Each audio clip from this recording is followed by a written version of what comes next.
السلام علیکم ویورز۔ سورہ کہف میں ہمارے لیے 4 اہم سبق ہیں۔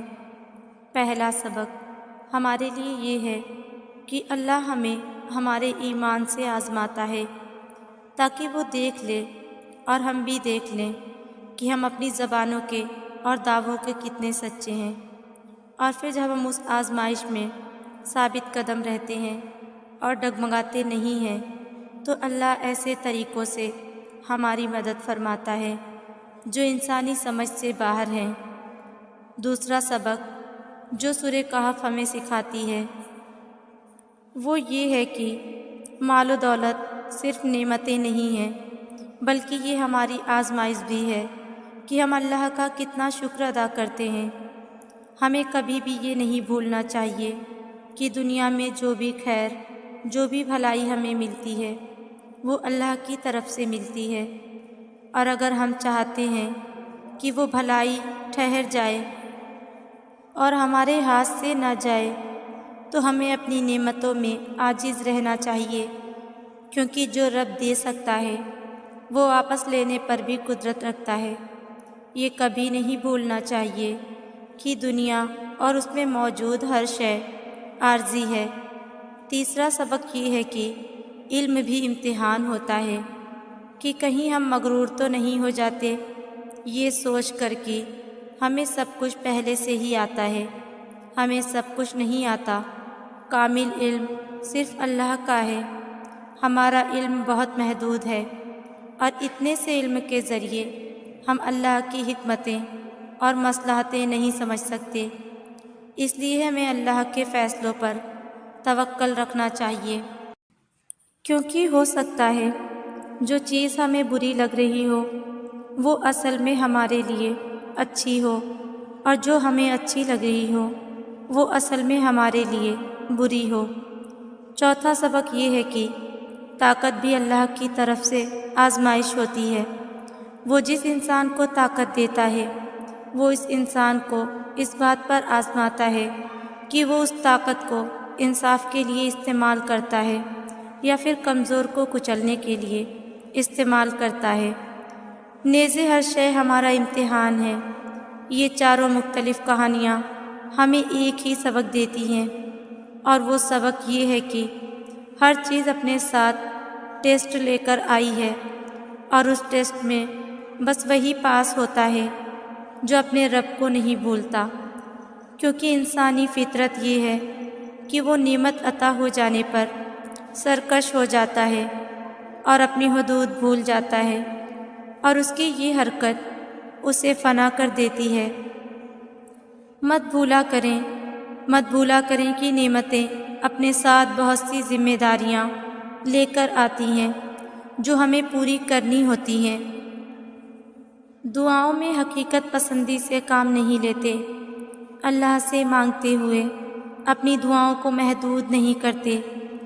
جب اس بادشاہ سے مانگتے ہیں تو کھل کر مانگتے ہیں، پھر ممکن یا ناممکن نہیں دیکھتے، پھر یہ نہیں سوچتے کہ آپ کی دعاؤں اور آپ کے درمیان کتنے بلند پہاڑ رکاوٹ بن کر کھڑے ہیں، یا پھر کتنے میلوں کے فاصلے ہیں، یا پھر کتنی کھائیاں ہیں۔ نہیں، جب توکل کرتے ہیں تو پھر یہ سب نہیں دیکھتے، پھر بس اسباب بنانے والے کی طرف دیکھتے ہیں اور اس کی شان اور اس کی قدرتوں کو ذہن میں رکھ کر اس سے التجا کرتے ہیں۔ جب اللہ سے امیدیں جوڑتے ہیں تو پھر ٹوٹنے کا خوف نہیں رکھتے، کیونکہ آپ کے اور آپ کی دعاؤں کے درمیان سارا معاملہ بس ایک حکم کا ہے، کن ہو جا فیکون، تو وہ ہو جاتی ہے۔ جب اللہ انسان پر کوئی مشکل بھیجتا ہے تو وہ اس مشکل کے ساتھ کوئی نہ کوئی ایسی آسانی بھی بھیجتا ہے جو انسان کو اس مشکل وقت میں آگے بڑھنے میں مدد دیتی ہے۔ کبھی وہ آسانی کسی انسان کی صورت میں ہوتی ہے، کبھی وہ آسانی کسی اجنبی شخص کی تحریر کی صورت میں ہوتی ہے۔ جیسے ابھی آپ یہ پوسٹ سن رہے ہیں، میں اسے آپ تک نہیں لا سکتی تھی، اسے آپ تک پہنچانے والا اللہ ہے، کیونکہ میں نہیں جانتی کہ آپ کن حالات سے گزر رہے ہیں، لیکن اللہ جانتا ہے، اور وہ اپنے بندوں کو کبھی بھی اکیلا نہیں چھوڑتا، کیونکہ بے شک ہر مشکل کے ساتھ آسانی ہے۔ اللہ سے زیادہ کون سمجھتا ہوگا بندے کے دکھوں کو؟ وہ خالق اپنی تخلیق کی ہر ایک سانس سے واقف ہے۔ ہم کیسے کہہ سکتے ہیں کہ اللہ ہم سے ناراض ہے؟ آپ اللہ سے اچھا گمان رکھیں۔ جو خطا ہوئی اس کا احساس ہو جانا بھی اللہ کا آپ سے راضی ہونے کا اشارہ ہے۔ اللہ ہم سے ناراض ہونے کے بہانے نہیں ڈھونڈتا۔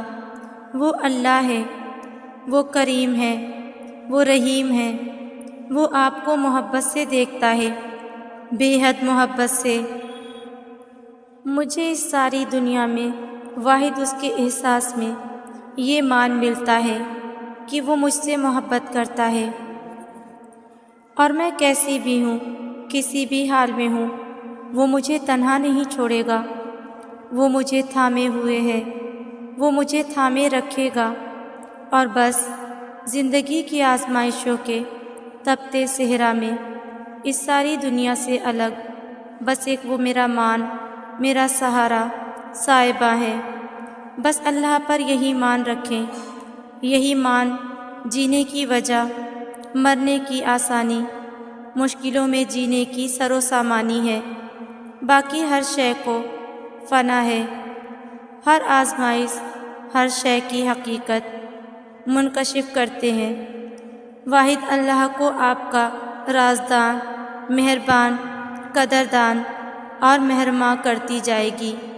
سب چھوڑ دینا، بس اللہ کو نہ چھوڑنا، اسے بدگمانی سے نہیں، امید کی نظر سے تکنا، اس کے سوا کوئی ہمارا نہیں۔ ہمیں بس اللہ سے اپنی عرضیاں طلب کرنی آنی چاہیے۔ ہمیں اللہ سے اپنی بات منوانے کا سلیقہ آنا چاہیے۔ ہم اکثر کہتے ہیں کہ دعائیں جیسی بھی مانگی جائیں قبول ہوتی ہیں، اور یہ سچ بھی ہے، لیکن اگر آپ دعائیں کرنے میں تھوڑی سی محنت کریں گے تو اللہ آپ سے زیادہ خوش ہوگا۔ ہاتھ پھیلا کر مانگنے والے اور ہاتھ نہ پھیلا کر مانگنے والے میں کچھ تو فرق ہوتا ہے۔ آپ کا عمل ہی آپ کی شدت کو بیان کرتا ہے، اور جب آپ نماز پڑھ کر ہاتھوں کو اٹھا کر اللہ سے دعا مانگتے ہیں تو آپ یہ ظاہر کرتے ہیں کہ آپ نے اس رب کو اپنا بادشاہ مان لیا ہے اور اپنی ہار تسلیم کر لی ہے۔ ظاہر ہے کسی بھی ایرے گہرے کے آگے تھوڑی نہ ہاتھ پھیلائے جاتے ہیں۔ ہاتھ تو صرف اس کے سامنے پھیلائے جاتے ہیں جس پر مان ہوتا ہے، اور جب اللہ کو پتہ ہوتا ہے کہ آپ مان کے ساتھ آئے ہیں تو وہ اس مان کا بھرم کبھی نہیں ٹوٹنے دیتا، اور پھر ہاتھوں کو دعا کے لیے اٹھانے کے بعد آپ نے فوراً اپنی خواہشیں نہیں اللہ کو گنوانے لگ جانا، جیسے آپ صرف اسی مطلب کے لیے آئے ہیں، بلکہ سب سے پہلے آپ نے اللہ کی بڑائی بیان کرنی ہے، اور اللہ کی بڑائی بیان کرنے کے لیے سب سے خوبصورت سورہ کون سی ہے؟ سورہ فاتحہ۔ سورہ فاتحہ ہی ہمیں دعاؤں کے آداب سکھاتی ہے، کیونکہ سورہ فاتحہ اپنے آپ میں ہی سب سے بڑی دعا ہے۔ پھر آپ نے درود شریف پڑھنا ہے، کیونکہ جب تک آپ اللہ کے محبوب کو راضی نہیں کریں گے تب تک اللہ آپ سے راضی نہیں ہوگا۔ جب تک نبی صلی اللہ علیہ وسلم پر درود نہ پڑھا جائے تب تک ہر دعا روک لی جاتی ہے۔